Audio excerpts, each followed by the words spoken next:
JD. Ang kwentong ito ay hango sa totoong buhay. Mula ito sa isa nating kabayan na itago na lamang natin sa pangalang Bart. Taong 1992, Negros Oriental. Maraming pwedeng pagkunan ng mutya. Pero sino nga bang mag-aakala na ang isang bahay pukyutan ay meron din? Sa hindi pamilyar, ito ang tinatawag na honeybee o bahay ng bubuyog kung saan makukuha ang honey o pulot pukyutan. Si Bart na lumad ang angkan sa lugar. Ito ang isa sa kabuhayan. Kapag kasi makakakuha ng pukyutan, lalo na kung marami ang mapipigang pulot, maibebenta ito sa mataas na halaga. May suki sa bayan na bibili ng maramihan. Kung kaya't sa oras ng paghahanap ng pukyutan, sinisiguradong marami ang makikita. Pagkatapos ni Bart sa sakahan, didiretso siya sa gubat upang maganap. Dahil sinusuot ang masukal na bahagi, hindi nawawala sa tagiliran ang pagkakasugbit ng itak. Proteksyon sa mga ligaw na hayop. Nasa bulsa na rin ang posporo dahil gamit ito kapag magpapausok. Pangtaboy sa mga bubuyog. Isang hapon, minadali ni Bart ang pagbungkal ng lupa. Nagbili ng bayad ang suki kung kaya't nais makakuha kagad ng pulot. Sa kalagitnaan, napansin ang pagdaan ng isang matanda. Hindi pa man gaanong matanda pero uugod-ugod na. Umaasa na lamang sa tungkod para makakbang. Nang matisod ito, dali-daling lumapit upang matulungan. Ngumiti lang ito at sinenyasan siyang wag nang ihatid. Magmumungkahi sana, kaso ang matanda mismo ang umayaw. Hindi na rin siya nagpumilit dahil may tatapusin pang gawain. Pagkatapos ng pagbubungkal, inuwi ang mga gamit at nagpaalam sama. Hindi naman ito pumigil, lalo na kung paghahanap ng pulot ang aatupagin. Nag-aagaw ang liwanag at dilim sa mga sandaling iyon. Anong oras na rin at malapit ng gumabi.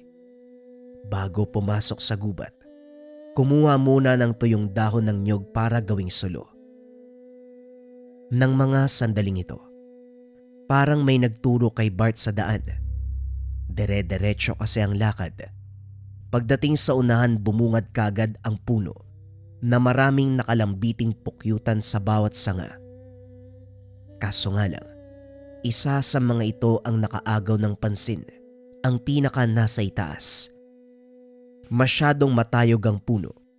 Hirap din akyatin dahil malapad ang katawan. Kumuha muna ng mga tuyong dahon upang magpausok. Nagsipulasan ang mga bubuyog dahil dito. Habang inaantay na maubos ang mga ito sa paglipad, nakatingala siya. Nag-iisip kung paanong aakyatin ng puno. Hindi naglaon ay nagkaroon ng ideya. Tinaga ang bawat gilid upang magsisilbing apakan. Dahil dito matagumpay na naakyat ang puno. Pagdating sa ibabaw, natigilan ng makita ang pukyutan. Naibaba ito sa lahat dahil kumikinang ang loob na para bang may nakakulong na alitaptap. Dahan-dahan itong inabot. Dahan-dahang isinilid sa timba na nakatali sa bewang. Kinuha na rin ang iba hanggang mapuno ang timba. Habang abala sa pagkakatas, hindi maalis ang tingin sa pukyutan na hanggang sa ngayon ay kumikinang pa rin. Naaaliw ng patayin ang lamparilla. Ito ang hinayaang mag-ilaw sa paligid. Hindi naglaon. Naging malinaw ang pinagmula ng kinang. Maliit na bato na may hahalin tulad sa munggo. Kumikinang na parang ilaw na malapit ng mapundi. Iniwan ni Bart ang pagkakatas. Binalingan nito ng pansin. Hiniwa ang gitna ng pukyutan at kinuha ang bato. Madulas kung kaya't maayos sa pinagsiklop ang mga palad upang hindi mahulog. Inilatag sa baso at tinitigang mabuti. Hindi nagtagal, dali-dali ding binalikan ng gawain ng dumating ang ama. Tuluyang naudlot ang pagkakatas ng mag-imbita ang ama. Nakasanayan na rin nila ang mag-inom dahil sa buhay sila lang ang magkakasama. Kahit bata pa si Bart, tinuruan ng ama kung paanong lumaklak para kahit papano may pagkakaabalahan sa mga libreng oras. Hindi naman maramihan, sakto lang na mainitan ang katawan. Habang tumatagay napatitig sa baso, hindi mapakali ng maalaala, ito ang pinaglagyan ng nakuhang bato sa bahay pukyutan. Wala na ito. Sigurado siyang nalunok. May napansin siyang matigas na bagay na dumulas sa kanyang lalamunan. Ano pa nga ba yun? Walang duda kung hindi ang bato. Napangiwi. Pero nang maramdaman na wala namang nangyari, hindi na inisip pa. Kinabukasan madaling araw pa lang, nagbubungkal na ng lupa itong si Bart. Ang ama naman, nagtatanim ng punla ng mais. Binilisan ang kilos para hindi maabutan ng araw. Umiiwas lang sila sa matinding init dahil minsan nang inatake ang ama. Habang kumakayod, napansin ng binata ang kakaibang lakas ng katawan. Hindi rin nakaramdam ng pagod. Nang lingunin ang pinagbungkalan, hindi makapaniwalang malayo na ang naabot. Kaunti na lang matatapos na ang lahat. Tinawag naman siya ng ama na nagpapahinga sa tabi. Magpahinga ka naman, Bart, anak. Umiiwas tayong maabutan ng araw pero hindi ibig sabihin hindi na magpapahinga. Halika. Magmeryenda muna tayo. Nakakagutom. Nakakauwawang ganitong gawain. Sandali nga hindi ka man lang pinagpawisan. Samantalang ako, hingal na dito. Sinisiguro ko kasi nakalmado ko habang nagtatrabaho para kahit papano hindi madaling mapagod. Pero oo nga po, kailangan din ng pahinga. Ako na ho yung magsasali ng kapitay. Agarang kinuha ni Bart ang takore. Nagsali ng kape sa tasa. Sabay silang nagmeryenda sa tabi. Naunang natapos ang ama na kaagad ding bumalik sa trabaho. Siya naman sa kabilang banda. Natigilan ng matanaw ang matanda sa hindi kalayuan. Binaybay nito ang daan. Mabagal ang pag-usad. Iniwan ang tingin sandali upang ayusin ang pinagkainan. Pero laking gulat nang nawala kagad. Malawak ang paligid dahil kakabagong ani. Nasa gitna pa ang matanda pero ngayon ay biglang naglaho. Nagkipit balikat lamang si Bart. Bumalik sa pagbubungkal, alinsunod sa sinabi ng ama. Pagkatapos sa taniman, inihanda ang bote-bote ng pulupukyutan upang ibenta na sa bayan. Ikinarga ng ama ang sako ng kamote at saging sa kariton na hihilay ng kalabaw pababa ng burol.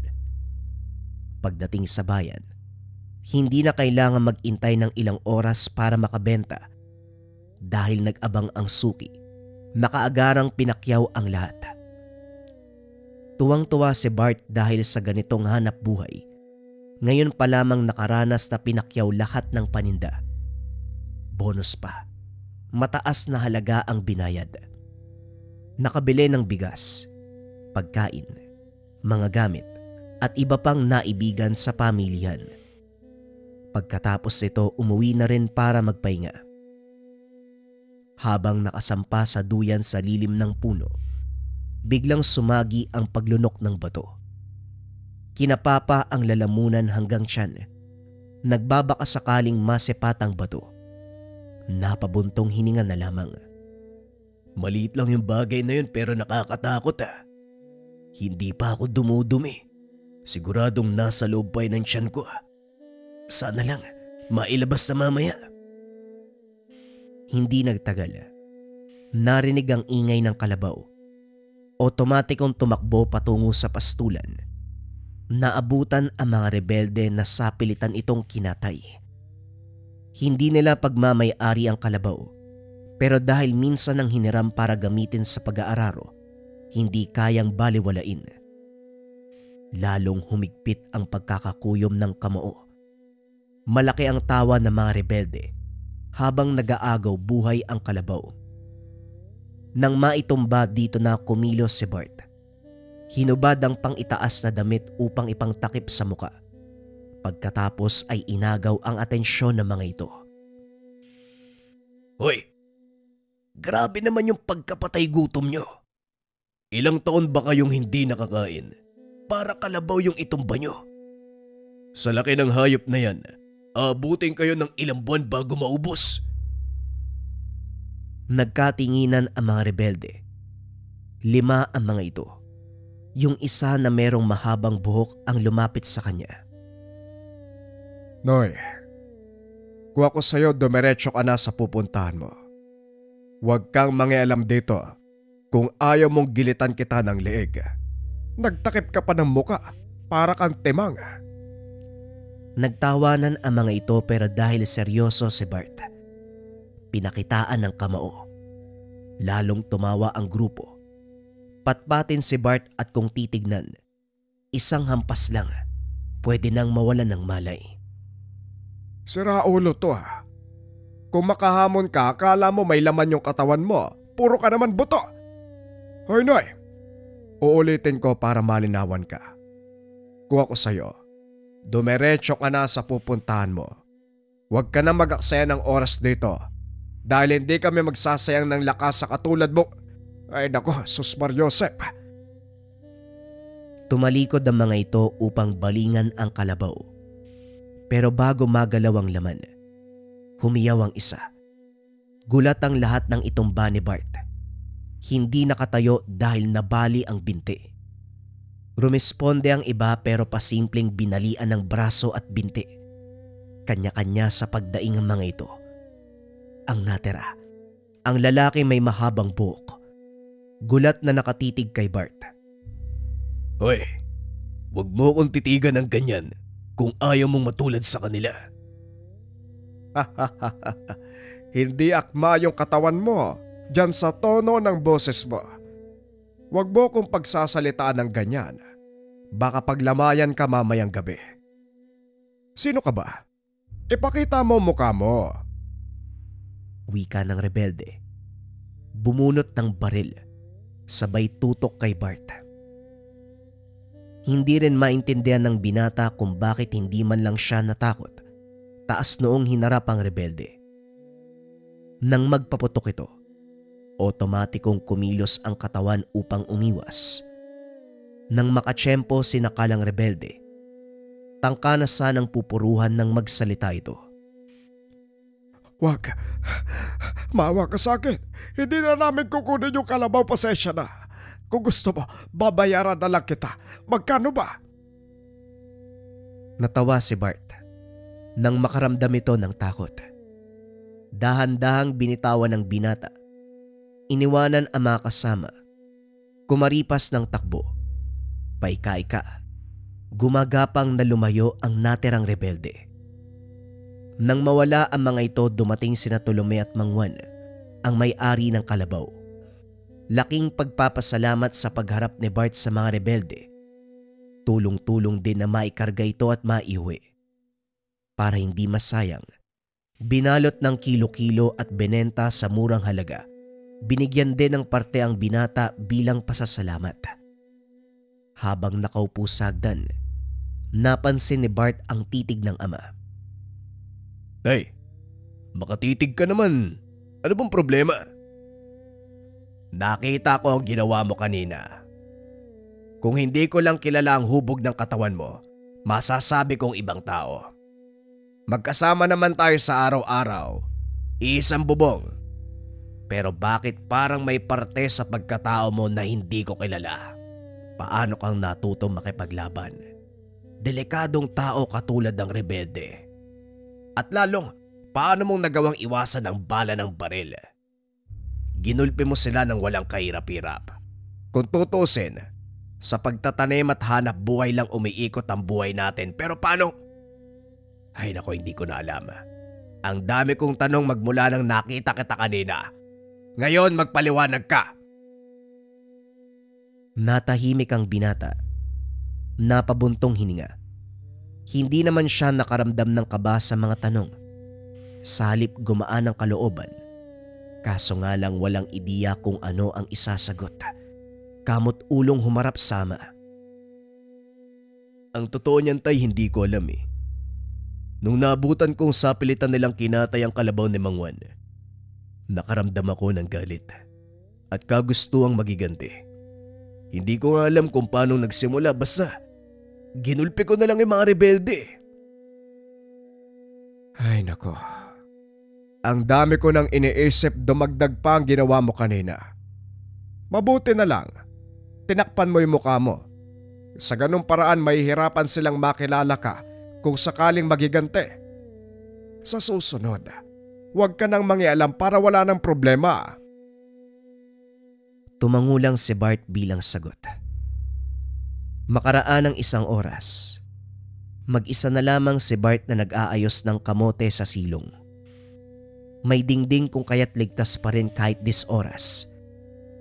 Hindi naglaon o malingaw-ngaw ang ingay. Nagmumula naman sa baka at mga manok. Otomatikong kumilos ang katawan ng binata. Nagbago ang pakiramdam. Kagustuhang alamin ang nangyayari. Ito na ang nasunod. Natagpuan na lamang ang sarili na nakatanaw sa grupo ng mga rebelde. Nagtatangay ng mga manok at baka. Nang bilangin hindi umaabot sa 10. Sinigurado muna ni Bart na makakarating sa unahan kung saan malayo na sa tahanan. Humarang siya nang nasa kalagitnaan na ng taniman bago pa makarating sa bundok. Gulat ang mga ito. Kaagad tinutok ang mga armas sa binata. Pwisit na ba? Sino ba to? Nung nakaraan may humarang sa punyemas. Eto yun ah. Siya rin yung humarang. Hindi maganda to. Malakas yan. Nakilala ni Bart ang nagsasalita. Ito yung rebelde na may mahabang buhok. Nagtago sa likod ng kasama. Isang binata natatakot ka na. Uy, ilang dekada na tayong rebelde. Kung sino-sinong makapangyarihan na inakarap natin tapos dyan lang natatakot ka. Sige lang, tumawa lang kayo. Tignan natin kung makakatawa pa kayo kapag nagpakitang gilas na yung batang yan. Tama siya. Mabuti siguro kung makinig kayo sa kanya para hindi tayo umabot sa punto na magkasakitan pa. Ibalik niyo mga hayop. Ngayon din. Hindi kami naging rebelde para maging sunod-sunuran sa nais mo. Umuwi ka na at matulog. Huwag ka masyadong nangingialam sa iba. Yan ang madalas ikakapahamak ng mga tao. Sige na, habang kaya ko pang magtimpi. Umiling si Bart. Natigilan ang grupo sa kilos niya. Nagawang sumabay. Biglang sumugod. Otomatikong umandar ang pagiging maliksi ng binata. Mabilis na inilagan ang bawat atake. Nang makaganti, siniguradong mapupuruhan ng mga ito. Sumapulang kamao sa bibig. Bawat suntok, 2 ang patutunguan. Pagkahilo o hindi kaya pagkatumba. Bumunot ng baril ang isa. Nagpakawala ng putok. Pero mabilis pa sa kidlat na nakailag si Bart. Pinaghalong gulat at pagkamangha ang makikita sa mukha ng mga kalaban. Nakuha pang magtanong kung paanong nagawa ng binata. Suntok ang sinagot ni Bart. Ang natira, yung rebeldeng may mahabang buhok na nagpakilalang si Taneo. Agarang sinabi ang pangalan dahil sa takot. Ito ang nagpresentang ibalik ang mga hayop. Sinamahan ni Bart upang makasigurado. Pagkatapos nun, maamong nagtanong kung pwede na siyang umalis. May naisip na kalokohan ng binata. Sa oras na magkita ulit tayo, siguraduhin mong may ibibigay ka sa akin. Dahil kung wala, baka maisipan kong bawasan yung ngipin mo. Nagkakaintindihan ba tayo? Tumango ang rebelde. Kumaripas ng takbo palis. Natatawa na lamang ang binata sa takbo ng kaganapan. Pagbalik hindi nakaligtas sa ama. Nakaabang sa hagdanan, Sinalubong siya ng katanungan. Anong uri ba ng demonyo ang sumapi sa'yo para magulpi mo yung grupo na mga rebelde? Mula tayo sa angkan ng hindi matatapang pero hindi rin naman duwag. Sumusobra yata yung galaw mo. Umaming ka nga. Ano bang nakain mo para kumilos ng ganyan? Sumasamba ka ba sa demonyo? Itinuturing na kamatayan ang pagharap sa mga rebelde. Pero ikaw, sila pa ang natatakot sa'yo. Nang sandaling binanggit ng ama ang tanong, ano ang nakain mo para kumilos ng ganyan? Sumagi sa isip ni Bart ang bato mula sa bahay pukyutan. Dali-daling hinanap ang timbang pinagsidlan. Naroon pa rin. Laking gulat nilang pareho dahil kahit walang bubuyog, patuloy pa rin ang paglalabas ng pulot. Tay, ito po ang bahay pukyutan kung saan may nakuha akong bato. Aksidente kong nalunok. Pagkatapos nun nakaramdam ako ng kakaibang lakas. Ni hindi nga ako napapagod eh. Tapos yung tapang. Sa bato na nilunok ko hinugot. Sigurado po ako. Sandali lang, bato! Mula sa bahay pukyutan. Nalunok tapos bigla ka nagkaroon ng lakas. Tumapang ka, anak. Nakainom ka ba? Nagdodroga ka, ano? Si tatay ang hilig magbiro. Totoo ang sinasabi ko. May bato sa bahay pukyutan. Kumikinang pa nga eh. Parang ilaw na hindi napupundi. Kakaiba tay, may waga. May waga talaga. Lumakas ka tapos tumapang pa. Ano pa bang kayang gawin nun? Baka lumilipad ka din, ha? Wika ng ama. Tinuring na biro ang lahat. Napabuntong hininga dahil wala rin siyang matibay na patunay para suportahan ang sinabi niya. Kaso nga lang, hindi na bahala dahil alam sa sarili ang katotohanan. Sa paglipas ng mga araw, naguguluhan si Bart dahil madalas nakikita ang matanda. Sa tansya, nasa edad 50 pa lamang pero ang usad ay sobrang bagal. Maigpit ang hawak sa tungkod dahil ito ang nagsisilbing sandalan ng lakas sa kaparehong daanan na mamataan. Nang magkaoras si Bart, dali-dali itong sinundan. Ang problema, kahit gaano pa bilisan ng paghakbang ay hindi maabutan. Gayunpaman, minabuti pa ring sundan hanggang sa nakarating sa puno kung saan nakuha ang bahay pukyutan. Sa puntong ito, bawat sanga ay may nakikitang buhay na bubuyog. Hindi naglaon humarap sa kanya ang matanda. Lalong naguluhan. Hindi pala ito matanda kung hindi isang dalaga. Makinis ang balat, matingkad ang mga tenga, asulang mata, at ang buhok naging maninipis na baging. Sa isip ni Bart, isang engkantada. Tama ang nasa isipan mo.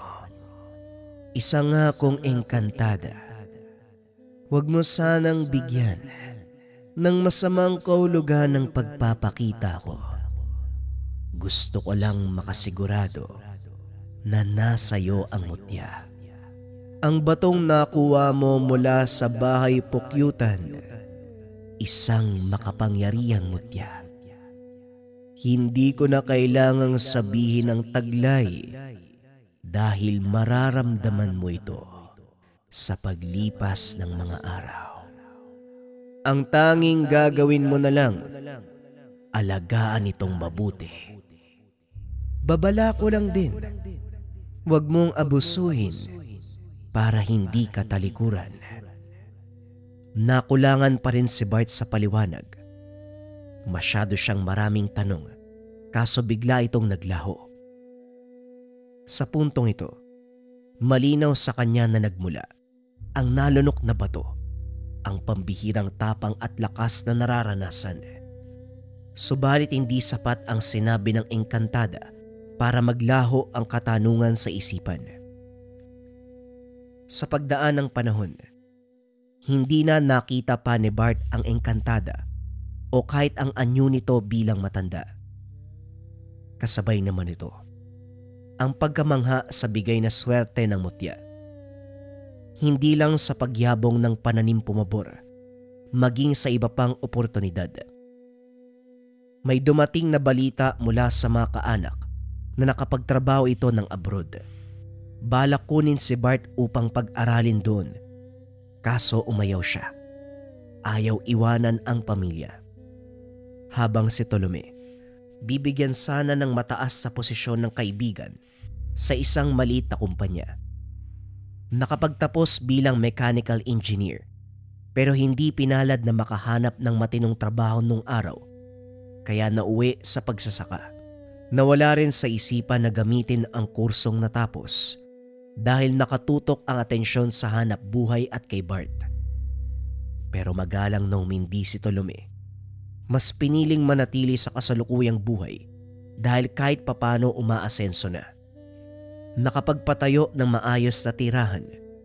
Merong babuyan, manukan, kambingan at malawak na lupang sakahan.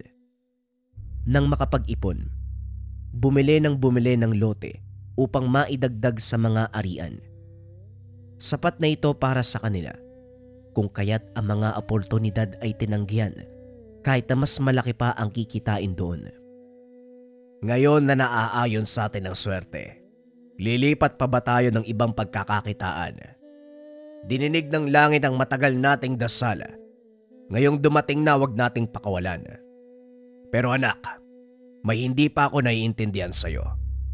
Habang tumatagal parang lumalakas ka. Hindi ko nakikitang nagpapahinga ka matapos ang mahabang araw ng pagtatrabaho. Ano ba talaga? Ito pa rin ba yung bato na sinasabi mong nakuha sa bahay Pukyutan? Opo tay, ayaw nyo kasing maniwala eh. Total, napag-usapan na natin ngayon. Ipagtatapat ko sa inyo ang tungkol sa engkantada na nakasalamuha ko. Sa kanya galing ang mutya. Ang sabi, tatay naman eh. Huwag ka munang tumawa, nagpapaliwanag ako ng maayos. Pasensya na. Nung una sabi mo bato, tapos ngayon engkantada. Sabog ka ba? Yan tayo eh. Nagtatanong ka tapos kapag sinagot, tatawanan mo lang, wag na nga. Hindi na, lika dito. Ito naman o na. Hindi na ako tatawa. Ano ba yan uli? Engkantada. Paliwanag mo nga. Nagpaliwanag si Bart. Minadali ang pagsasalaysay dahil ang ama ay hindi matigil sa kakatawa. Lumalakas pa ang pagtawa nito. Hirap paniwalaan ang sinabi ng anak. Nakangusong tumigil si Bart habang patuloy pa rin sa pagtawa si Mang Tolome. Hindi na lamang pinansin, iniwanan nito sa tindahan. Subalit muling napalingon nang dumagsa ang mga rebelde upang manloob. Nasagad ang galit nang makitang tinutukan ng baril ang ama. Mabilis ang hakbang na bumalik. Binawi ang armas. Pinaputokan ng sunod-sunod ang grupo. Hindi naman tinamaan. Tinatakot lang.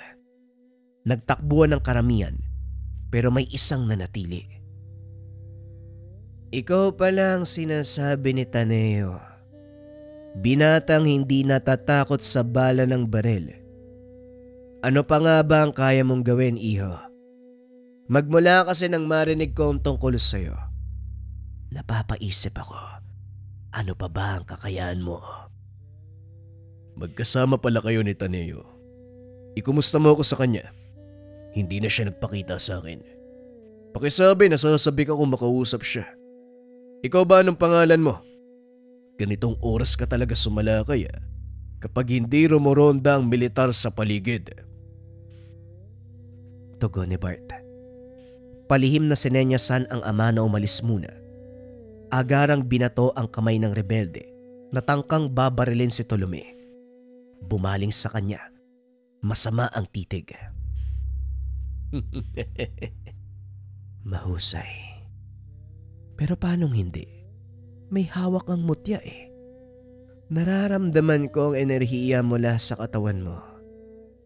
Nalunok mo yata ano? Pero ano nga ba ang kaya mong gawin bukod sa pag-ilag? Pambubugbog. Gusto mo subukan natin? Baka meron ka pang ibang kakayahan. Wika ni alias Tuklaw. Ibinaba nito ang armas at iba pang patalim na nakasugbit. Ipinakita nito kay Bart na wala siyang sandata. Nakangising humarap sa binata. Ano bang gusto mo sa buhay mo? Kung makahamon ka, kala mo kung sinong malakas. Baka tapang-tapangan ka lang para hindi magbukang duwag. Wika ni Bart. Pero biglang nagbago ang aura ng kalaban. Naglabas ng garapa ang rebelde. Pinahid sa palad. Pagkatapos ay nagbanggit ng mga salita. Kunot noong tinitigan ni Bart hanggang sa makaramdam ng paninigas ng mga daliri. Sinundan nito ng bahagyang pagkahilo at puwersa na parang kinuyog ng hindi nakikitang nilalang. Nang balikan ng rebelde ay nakangisi na ito. Hindi niya maunawaan ang ginawa. Gayunpaman, nilabanan niya ang sarili. Pilit nilapitan ang kalaban. Nagbitaw ng suntok. Naputol ang ginagawa nito. Tumilapon sa dingding. Sapo ang dugo ang ilong. Masamang tumitig kay Bart. Sino nagbigay sa'yo ng mutyang yan? Anong klase ng mutya? Bakit nakokontra mo ang ginagawa ko? Bakit nakontra mo ang Tigalpo? Tigalpo pala ang tawag sa ginawa mo. Ayos din Magaling pero hindi sapat para patumbayin ako. Sandali. Hindi ba ang sabi mo, alam mong may mutya ako? Bakit ka nagkaroon ng lakas ng kalooban na maghamon? Tignan mo, basag tuloy yung ilong mo. Huwag mong iniiba ang usapan. Sagutin mo ang tanong ko. Anong klaseng mutya ang hawak mo? Mutya na kayang talunin ng sino mang maghamon. Sunod-sunod ang pagpapakawala ng suntok ni Bart. Kung hindi lang umawat ang ama na si Tolome, mapapatay niya ito. Tumigil ka na! Wala kang pinagkaiba sa taong yan kung papatayin mo siya. Ilang libong buhay na ang pinatay niyan. Masahol pa sa demonyo ang kaluluwa. Kung kikitilin mo ang buhay niyan, malamang magiging masahol din ang kaluluwa mo. Yun ba ang gusto mo, Bart? Pasensya na po, tay. Gusto ko lang sanang turuan ng leksyon ng inutil na yan. Kung makasta, akala mo kung sinong malakas. Tama na. Sapat na ang pambubugbog mo para magtanda. Sigurado kong hindi na yun babalik. Kumalma ang binata. Binalingan na lamang ang nasirang bahagi ng tahanan. Paglipas ng buwan, tuloy pa rin ang pagpasok ng swerte sa negosyo. Pero napansin ni Bart na habang tumatagal, nangihina na si Tolome. Maayos tignan ang pisikal. Pero kung pakikiramdamang mabuti, malalaman na may mali. Isang gabi, nagpahinga na silang dalawa. Magkaiba ang kwarto pero dinig ni Bart ang pag-aray nito. Nang silipin may malaking sugat sa kaliwang binti. Para itong bahay pukyutan na maraming butas. Nakakadiri. Sa pagsasalaysay ni Tolome, may lalaki siyang nakabangga doon sa taniman. Tumama ang binti sa bato. Pero hindi naman ito nagkasugat. Hindi rin nakilala kung sino ang lalaki dahil may takip ang muka. Duda si Bart. Ito ay walang iba kung hindi ang rebeldeng nakasagupa sa tindahan. Ito lamang ang naisip na pwedeng magsagawa ng ganitong bagay dahil nakakayanan ang Tigalpo. Walang ideya si Bart sa gamutan, pero nang maisip ang bahay pukyutan kung saan nakuha ang mutya, na hanggang ngayon ay naglalabas pa rin ng pulot. Kumuha ng parte, piniga sa sugat. Sinamahan niya ito ng taimtim na panalangin sa mutya na sana'y gumaling ang kalagayan. Hindi siya binigo. Naging tuyo ang sugat matapos kapitan ng pulot. Pagkatapos ay nagtungo sa gubat upang hanapin ang rebelde. Subalit hindi na pala kailangan. May nangyaring sagupaan sa militar. Nagtago si Bart sa tuktok ng burol habang pinapanood ang sagupaan. Natanaw niya ang rebeldeng mahusay sa Tigalpo pero hindi naglaon. Namatay. Tinamaan ng bala. Tumagos sa ulo kung kaya't wala na talagang pag-asang mabuhay dahil ang balang tumama sa kanya. Binatuhan ni Bart ng orasyon upang mabasag ang lakas ni alias Tuklaw. Nang makitang namatay na ang lahat ng rebelde, doon lang siya umalis sa lugar. Pagkakataon na mismo ang gumawa ng paraan upang mamatay ka alias Tuklaw. Hindi ka man tinatabla ng normal na bala, pero madaling humiling sa mutya ng kalikasan na mabasag kung anuman ang lakas mo. Sa paglipas ng panahon, sa awa ng may kapal, hindi na nasundan ng kaganapan. Lumipat sila sa sentro ng bayan kung saan hirap ang rebelde na pasukin. Sa bagong tirahan, patuloy ang buhay ng mag-ama. Pagninegosyo ang pinagkakabalahan kung kaya't kumikita ng malaki. Maraming naipundar, nagpapautang ng pera sa sino mang maisipan na magtayo ng negosyo, puhunan kumbaga. Sa kasalukuyan, tinatangkilik pa rin ni Bart ang presensya ng mutya na nasa loob ng kanyang katawan. Inaalaga ang mabuti, hindi inaabuso. Alinsunod sa sinabi ng engkantadang gabay ng mutya ng pukyutan. Ang susunod na kwento mga kabayan ay bagong istorya pa din. Ito ay kwento sa biyaya at sumpa ng Sigbin. Ang kwentong ito ay hango sa totoong buhay. Mula ito sa isa nating kabayan na itago na lamang natin sa pangalang Leryo. Taong 1995, Binalbagan, Negros Occidental. Sa isang baryo sa Binalbagan, Negros Occidental, nakatira ang pamilya ni Leryo. Isa siyang binatang 25 taong gulang, panganay sa 3 magkakapatid. Ang kanyang ama ay si Mangkulas, magsasaka na nasa 50 ang edad. Ang kanyang ina ay si Aling Susan, tahimik at masinop, palaging abala sa kusina at sa pag-aalaga ng mga anak. Kasama rin sa pamilya ang 2 nakababatang kapatid ni Leryo. Si Maymay na 10 taong gulang, masigla at puno ng tanong tungkol sa mundo. Palaging may kwento at halakhak, nagbibigay buhay sa kanilang tahanan. Samantalang si Nene ang bunso. 5 taong gulang pa lamang, walang inaalala kung hindi ang paglalaro sa kanilang bakuran. Ang kanilang kabuhayan ay 5 ektaryang tubuhan. Hindi pagmamay-ari ng pamilya ang lupa. Inarendo lamang ito ni Mangkulas mula sa isang kaibigan. Subalit kahit hindi sila mayaman, kapansin-pansin na hindi sila nagkukulang sa pang-araw-araw.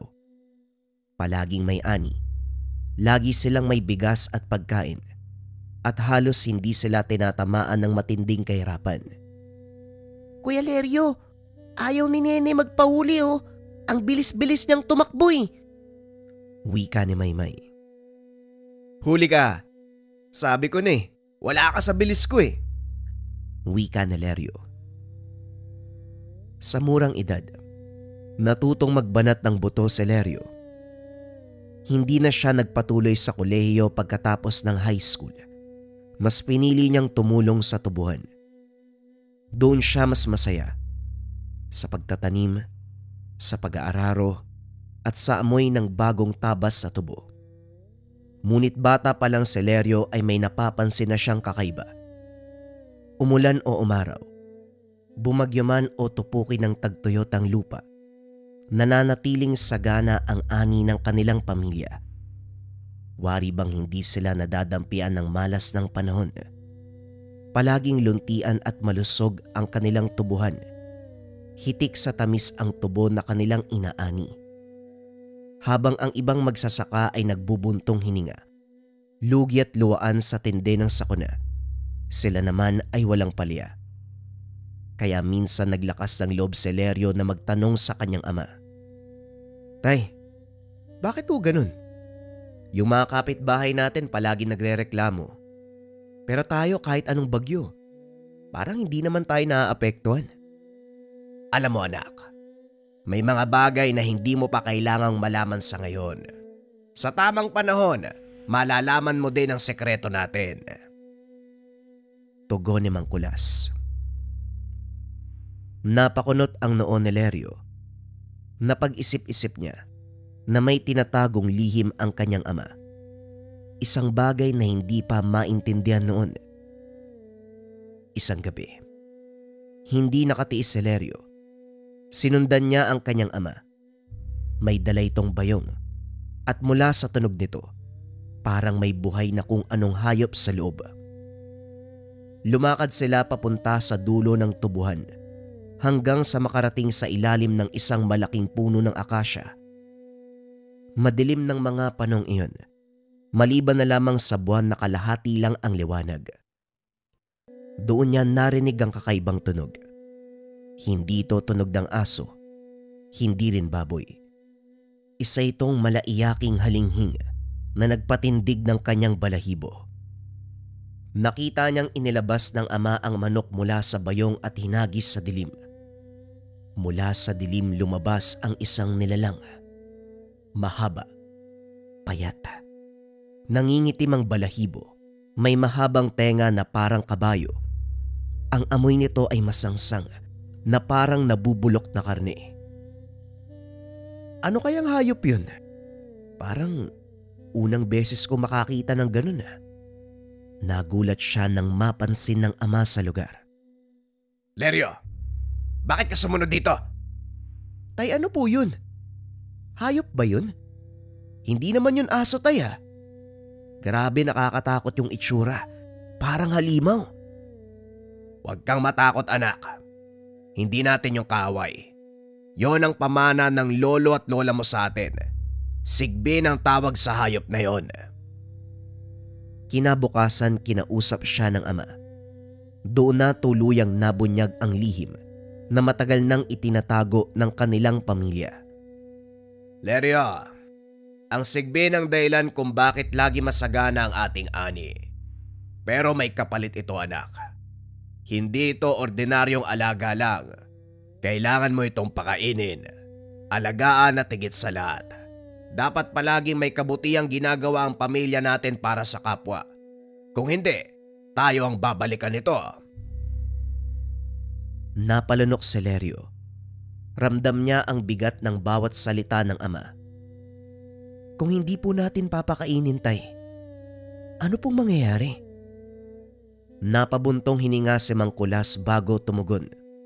Dahan-dahang tumingin sa anak. Seryoso ang mga mata. Magugutom siya. At kapag nagutom ito, hindi na hayop ang hahanapin niya, kundi tao na. Hindi na nagtanong pa si Lerio.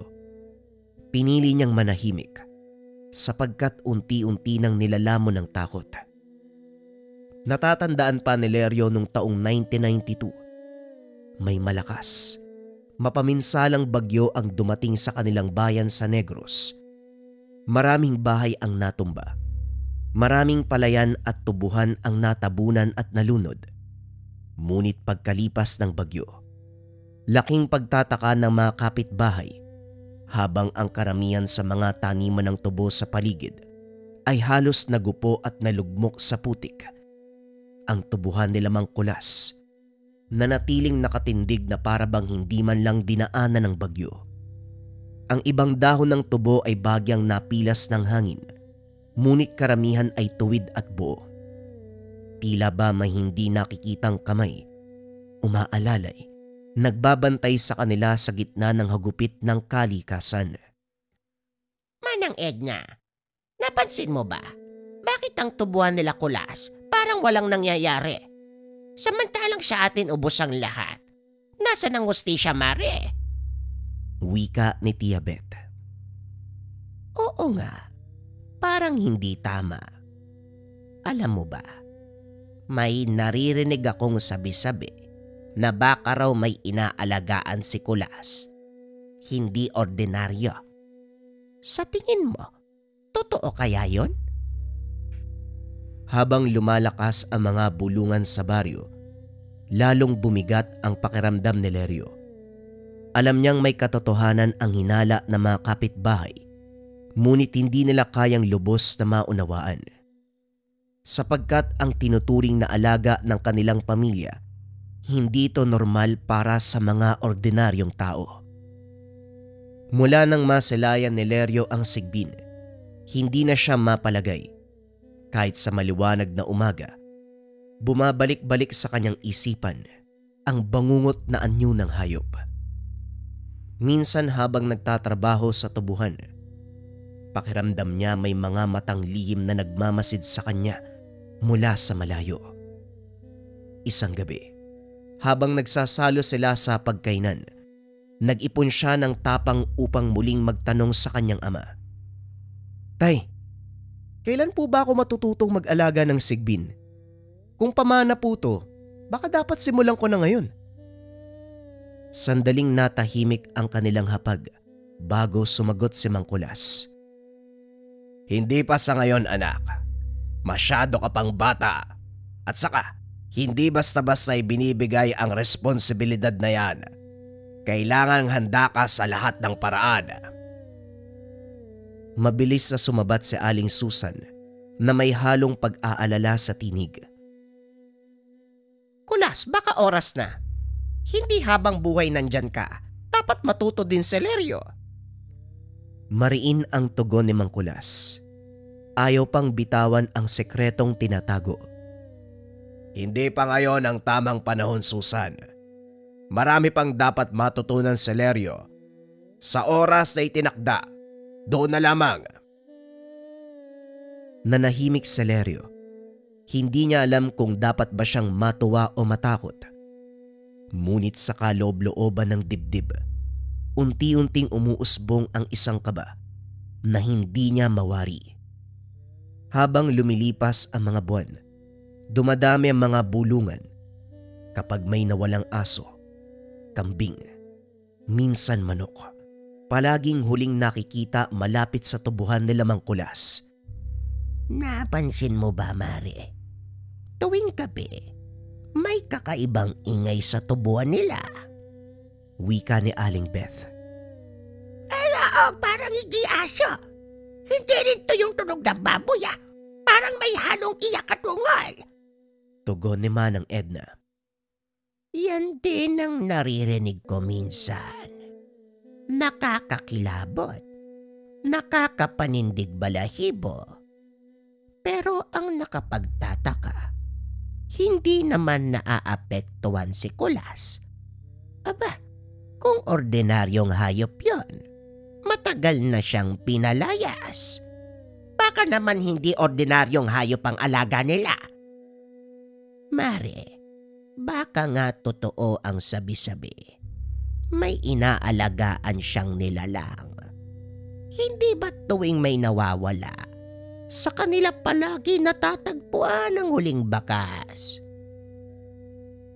Kung ganon, paano na lang kung hindi lang hayop panganapin ang nilalang na yon balang araw? Ay nako, kinikilabutan ako.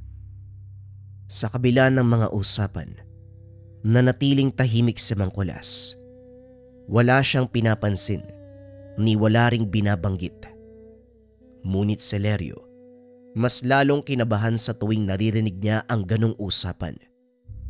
Isang gabi, inutusan ni Mang Kulas si Lerio. Lerio, anak, ikaw na ang magdala nito. Talaga po, tay? Isasama niyo na ako? Oo, anak.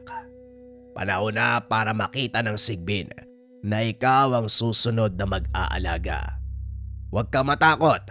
Basta sundin mo lang ang sasabihin ko. Nanlamig ang kamay ni Lerio habang mahigpit na nakahawak sa bayong. Lumalakad sila papunta sa dulo ng tubuhan. Mas lalong lumalakas ang kabog ng dibdib. Ang maririnig lamang sa lugar, huni ng kuliglig. Nakarinig siya ng ungol. Mas malapit at malakas. Nakakakilabot kaysa noon. Tay, ano yun? Naririnig mo ba? Naririnig ko. Huwag kang lilingon. Ipagpatuloy ang paglalakad. Dumating sila sa bakanting espasyo. May mga makapal na tubo sa lugar. Tumigil si Mang Kulas. Tinapik ang balikat ng anak. Ihagis mo ang laman ng bayong. Nanginginig pa ang kamay ni Leryo habang hawak-hawak ang bayong. Pero tay, baka po lumapit sa akin eh. Huwag kang matakot, Leryo. Hindi ikaw ang kukunin niyan. Basta sundin mo lang ang mga sinasabi ko. Dahan-dahang ibinaba ni Leryo ang dalang bayong. Sabay hagis ng laman nito sa lupa. Isang sariwang kambing ang kanilang dala para sa alaga.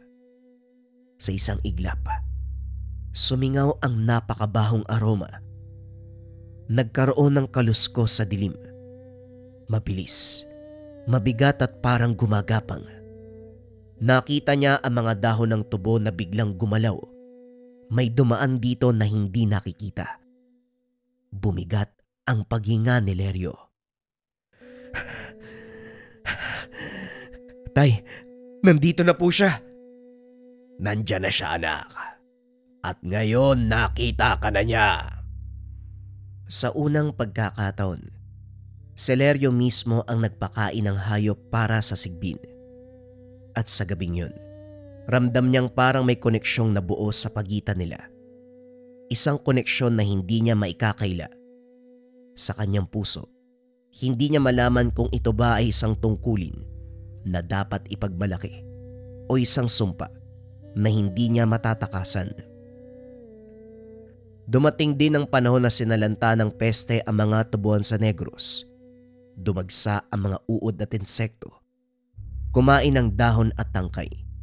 Halos lipunin ang buong ani. Maraming magsasaka ang nalugi. Ang ilan ay napilitang magbenta ng lupa para lamang makabangon. Ngunit sa gitna ng pinsala, nanatiling buo at luntian ang taniman nila Mang Kulas. Habang ang iba, putol-putol at tuyo na ang tubo. Sa kanila naman ay tuwid, sariwa at tila hindi nadapuan ng peste. Hindi na talaga ako makapaniwala, Mare. Bakit sa kanila walang uod di insekto? Sa akin, halos maubos na ang lahat. Wika ni Manang Bet. Baka nga may katotohanan. May anting-anting si Kulas. O baka may alagang halimaw na siyang nagtataboy ng peste. Habang mas tumitindi ang mga bulungan, si Leryo ay lalong nababalisa. Alam niya na hindi simpleng swerte.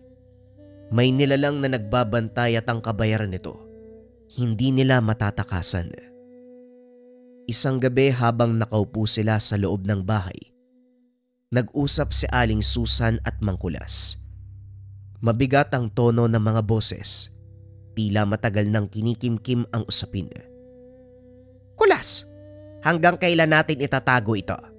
Baka dumating ang araw, kainin ng Sigbin ang sarili nating pamilya. Hindi mangyayari yon. Basta wag lang nating pabayaan. Pero Kulas, hindi natin hawak ang isipan nun. Paano kung magutom? Paano kung magalit?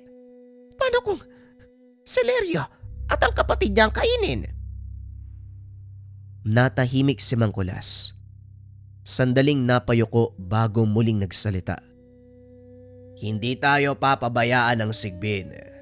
Simple lang ang kailangan niya. Alagaan at pakainin. Magpakabuti tayo sa ating kapwa. Kapag nilabag natin ang mga kondisyon na yon, doon siya magagalit sa atin. Paano kung may magtanong? Paano kung malaman ng mga anak natin ang totoo? Matigas ang tinig ni Mang Kulas nang sumagot, bagamat may bahid ng lungkot. Kapag dumating ang oras, si Leryo ang magpapasya. Hindi natin maiiwasan yon. Sa madilim na silid, nakaiga si Leryo. Pinapakinggan ang bawat salitang tumatagos sa dingding. Hindi niya alam kung matatakot ba siya o magagalit. Ngunit isang bagay ang malinaw para sa kanya.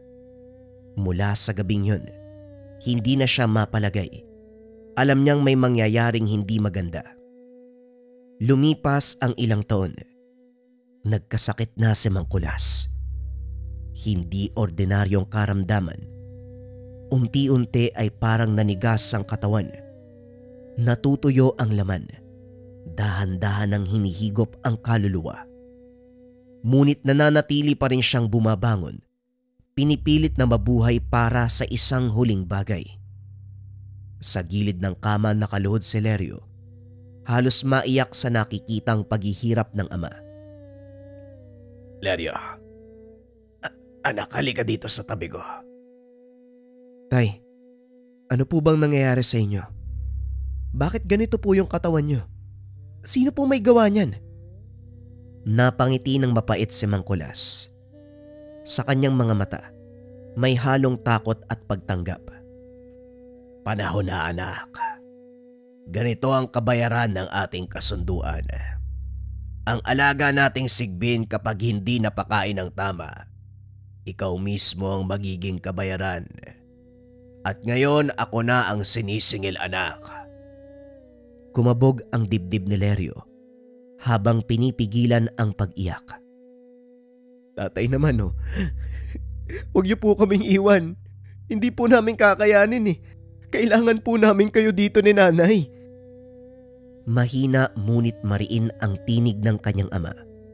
Para bang inuukit ang bawat salita sa puso ng anak. Kayanin mo, Lerio.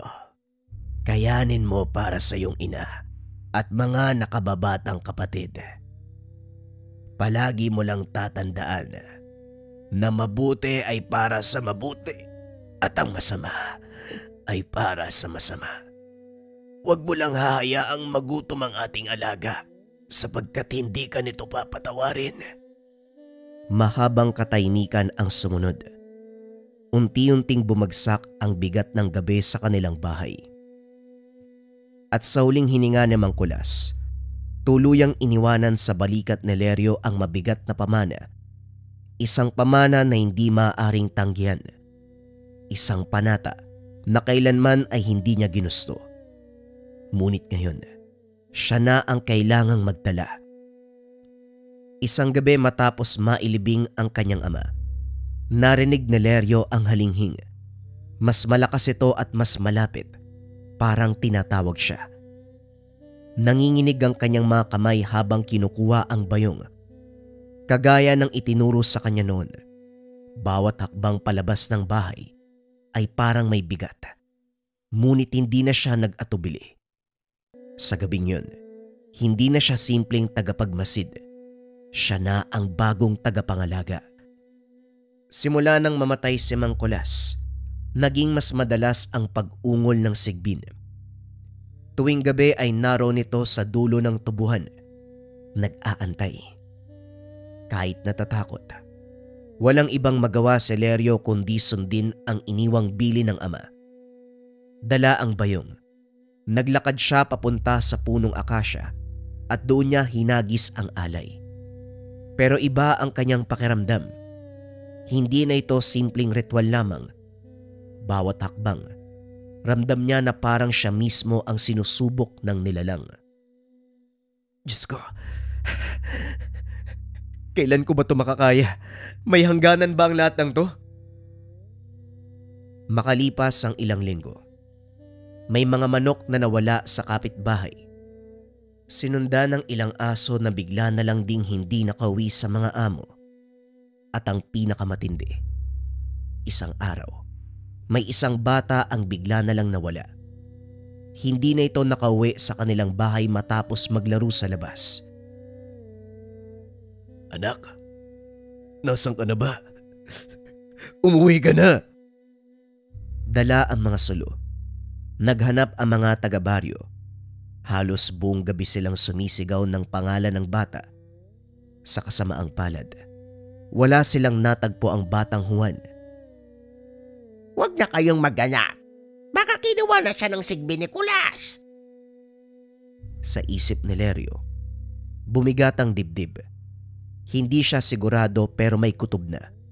Hindi man niya gustuin, baka totoo nga ang hinala ng mga tao. Hindi mapakali si Lerio habang nakahiga sa kwarto. Kung hindi ko papakainin ng Sigbin, baka pamilya ko ang kainin niya. Paano kung patuloy kong gagawin yan? Paano kung tama yung mga tao? Baka siya yung kumukuha ng mga nawawalang hayop. Pati yung bata siya na yung kumuha. Anak, bakit hindi ka pa natutulog? Nay, hindi po ako makatulog. May gumugulo sa isip ko eh. Hindi po ako mapakali. Alam kong mabigat ang iniwan ng tatay mo. Pero anak, huwag mong hayaang lamunin ka ng takot. Tandaan mo ang Sigbin. Hindi magiging masama kung tama ang inyong ginagawa. Pero Nay, paano kung mali yung ginagawa ko? Paano kung siya nga yung dahilan ng mga nawawala? Anak, minsan, hindi natin hawak ang lahat ng kasagutan. Basta, huwag mong papabayaan ang pamilya mo. Yan ang mahalaga. Sa puso ni Lerio, hindi sapat ang sagot. Parang walang saysay ang bawat salita. Imbis na magbigay ng ginhawa, lalo lamang siyang nababalot ng pangamba. Lumipas ang mga araw. Lalo lamang lumalakas ang mga bulungan sa baryo. Sa umpukan ng mga tao sa ilalim ng punong kahoy o sa gilid ng palengke, laging pangalan ng kanilang pamilya ang binabanggit. May ilan na gustong ipahuli si Lerio sa mga pulis. May iba na gustong paalisin silang mag-ina sa baryo. Ngunit dahil kilala sila bilang mabait at laging bukas ang pintuan para tumulong sa kapwa, walang nagkaroon ng lakas ng loob na direktang akusahan sila. Gayunpaman, ramdam ni Lerio ang mga matang nakatitig sa kanya saan man magpunta. Ang mga bulong na kagad tumitigil kapag siya ay lumalapit. Isang gabi, dinala niya ang bayong patungo sa tubuhan. Ang buwan ay tila nakasilip lamang mula sa ulap at ang hangin ay may dalang kakaibang lamig. Sa bawat hakbang, pakiramdam niya ay lalo siyang inilalapit sa isang kapalaran na hindi niya ginusto. Nang marating ang dulo ng tubuhan, naroon na naman ang halinghing. Malakas, mabigat, at parang nagmumula sa mismong lupa. Nang ihagis niya ang alay, hindi niya napigilang sumigaw. Bakit ako? Bakit kailangan ko kayong pagdaanan? Hindi ba sabi ng tatay ko, mabuti ka? Kung mabuti ka nga, bakit may mga nawawala? Sa gabing yun, sumagot ang nilalang ngunit hindi sa salita, kundi sa bigat ng hangin. Ramdam ni Lerio ang malamig na paghipo sa kanyang balat. Ang naintindihan niya, hindi ikaw ang magtatanong, ako ang magpapasya. Muling dumating ang isang malakas na bagyo. Halos buong bayan ang natumba, nalugmok sa baha. Ngunit gaya ng dati ligtas ang lugar nila Lerio. Parang may hindi nakikitang pader na humaharang sa gupit ng kalikasan. Muling nagbulungan ang mga tao. Hindi na ako naniniwala. Hindi milagro yan. May kabayaran yan. Kung ano man ang alaga nila, siguradong may hinihinging kapalit. Mula noon, naging mailap na ang mga tao kay Lerio at sa kanyang pamilya. Ang dating pagtitiwala at paggalang ay napalitan ng malamig na tingin at mga lihim na bulong. Kung dati tinuturing silang kaagapay sa hirap at ginhawa, ngayon ay parang may pader na din na nakapagitan, hindi gawa ng bagyo, kundi gawa ng takot. Dumating ang isang gabi na hinding-hindi makakalimutan ni Lerio. Habang naglalakad siya papunta sa akasya dala ang bayong, may nakasalubong na matandang kapitbahay. Lerio, bata ka pa pero kitang-kita ng bigat ng dala mo. Gusto kong sabihin sa iyo, iho, ang Sigbin ay hindi dapat manatili. Hindi lahat ng pamana ay dapat ipagpatuloy. Ano pong ibig niyong sabihin, Lolo? Kung patuloy mong aalagaan yan, baka dumating ang araw na ikaw mismo ang kainin. Natigilan si Celerio. Kumirot ang kanyang dibdib sa bigat ng babala ni Lolo Jose. Sa isip niya, totoo kaya ang sinasabi nito o isa lang tong pananakot, bunga ng chismis sa baryo? Ngunit bago pa siya makasagot, muling umalingaw-ngaw ang malakas na halinghing ng sigbin mula sa tubuan. Ito ay mas matindi, mas marahas, galit. Muli siyang naglakad papasok sa dilim. Dala ang bayong at dala ang bigat na isang sumpa na hindi niya matatakbuhan. Pagdating niya sa ilalim ng akasya, hindi kagaya ng dati. Ang sigbin ay nakatingin sa kanya ng diretsyo at matalim. Hindi na ito basta hayop na nag-aantay ng pagkain. Parang sinasabi nito na siya ang susunod na susubukin. Kung kailangan kong mamili, pipiliin ko ang pamilya ko. Sa gabing yun, pinakain niya muli ang nilalang, pero alam niyang hindi na siya tatagal sa ganitong buhay. Nung gabing yun, habang abala si Celerio sa kamalig, biglang bumungad si Maymay. Humahagulgol, hindi makahinga sa takot. Kuya, si Nene. Hindi ko siya makita. Nawala siya sa bakuran habang naglalaro kami. Parang binuhusan ng malamig na tubig si Celerio. Nanginig ang kanyang mga kamay. Tumakbo sa labas at dala ang lampara. Nanginginig ang apoy nito sa loob na parabang sumasabay sa kanyang kaba. Nene, nasan ka ba? Sa bawat pagtawag, walang nakuwang sagot. Tanging ugong ng malamig na hangin ang sumisirit sa katahimikan ng gabi. Ang dilim ng paligid ay lalong bumigat. Sa bawat takbang ay parang lumiliit ang mundo sa takot. At mula sa dulo ng tubuhan, parang may sumabog na ingay. Isang halinghing na malakas, malagim at puno ng gutom. Sigaw ng nilalang na kanina pa nagmamasid. Nang sandaling yun, bumilis ang tibok ng puso ni Celerio. Hindi lang ito paghahanap ng kanyang kapatid. Ito na ang oras ng kanyang pinakamalaking takot. Tumakbo si Celerio papunta sa punong akasya. Doon sa ilalim ng liwanag ng buwan, nakita niya ang sigbin na nakatingin sa kanya. Sa tabi nito, tsinelas ni Nene. Hayop ka! Pamilya ko ang gusto mong kainin! Hindi niya alam kung anong lakas ang nag-udyok sa kanya. Pero sa unang pagkakataon hindi siya tumakbo palayo. Hinawakan niya ang itak na dala mula sa kamalig.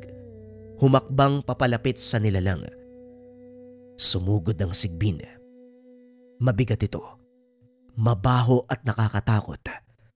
Ngunit buong tapang na hinarap ni Celerio. Hindi mo makukuha ang pamilya ko! Sa bawat paghampas ni Celerio, dumugo ang nilalang. Ngunit sa bawat sugat, parang mas lalo itong lumalakas. Sa isang iglap, natumba na lang bigla si Celerio. At nang sandaling yun, nakita niya si Nene na nakatayo sa likod ng puno. Umiiyak, ngunit ligtas. Habang nakalugmok sa lupa, narinig ni Celerio ang boses ng ama. Mabuti para sa mabuti. Masama para sa masama. Napapikit si Celerio. Doon niya naintindihan ang dapat gawin. Hindi sapat na pakainin ang sigbin. Hindi sapat na sundin lang. Ang tunay na pamana ng kanyang ama. Pagpigil kung saan gagamitin ang kapangyarihan. Kung kailangan ng sigbin ng kapalit, ako na lang. Tumayo siya at itinaas ang itak. Buong lakas niyang sinugod ang nilalang. Isang malakas na sigaw. Isang malakas na hiwa. Tumigil ang lahat. Kinabukasan, nagising si Celerio sa ilalim ng akasya. Wala na ang sigbin. Wala na ang bakas ng dugo. Wala rin ang bangkay. Nasa tabi niya si Nene, ligtas sa tulog. Sa kamay ni Leryo hawak pa rin niya ang itak. Pero malinis ito at parang walang nangyari. Umuwi sila sa bahay at mula noon, hindi na muling narinig ang halinghing ng tubuhan. Lumipas sa mga taon, nanatiling masagana ang buhay nila Leryo. Wala nang sigbin at wala nang alay na hinahagis sa dilim. Unti-unti, nakalimot ang mga taga-baryo. Wala nang batang biglang naglalaho. Wala nang hayop na misteryosong nawawala. Ang mga bulong-bulungan, napalitan ng katahimikan na para bang walang nangyari. Ngunit si Leryo ay nanatiling tahimik. Hindi niya na muling binanggit ang sigbin. Hindi niya na sinubukang ipaliwanag ang mga alaala ng nakaraan. Subalit sa likod ng kanyang mga mata, may bakas ng bigat na hindi mabura. Para bang siya lamang ang nakakaalam ng totoo. Siya din ang nagkukubli ng lahat, ng lihim at ng sumpa. Pero may mga pagkakataon sa gabi. Sa gitna ng katahimikan, sumisingit ang mahina at halos hindi marinig na halinghing. Hindi niya alam kung totoo ba o guni-guni buhat ng konsensya.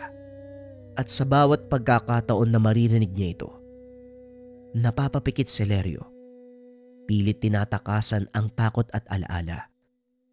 Sa kanyang isipan, paulit-ulit na umaalingaw-ngaw ang tinig ng ama.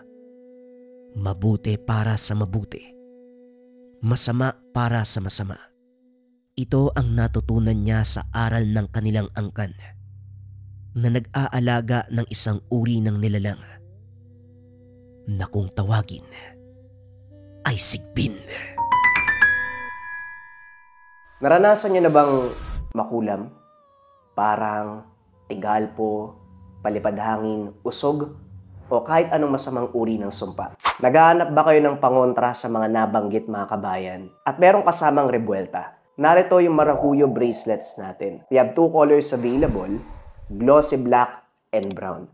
Sobrang nagte-trending ngayon yung Marahuyo mga kabayan kasi maganda yung bisa niya. Una, nandyan na yung pangontra espiritual at nandyan din yung tinatawag nating rebuelta. Yung rebuelta kasi mga kabayan, kung ano man yung sumpa na ibinigay sa inyo, ibinabalik doon sa taong nagbigay. Yan ang bisa ng ating Marahuyo bracelet. So kung meron kang nakasagutan, nakaaway, o kung naranasan mong masumpa mga kabayan at nangangailangan ka ng depensa para sa mga nabanggit, subukan mo ang Marahuyo bracelet. Para sa lahat ng interesado, i-search lang ang shop ng Lika Merchandise. Mag-ingat sa mga scammers.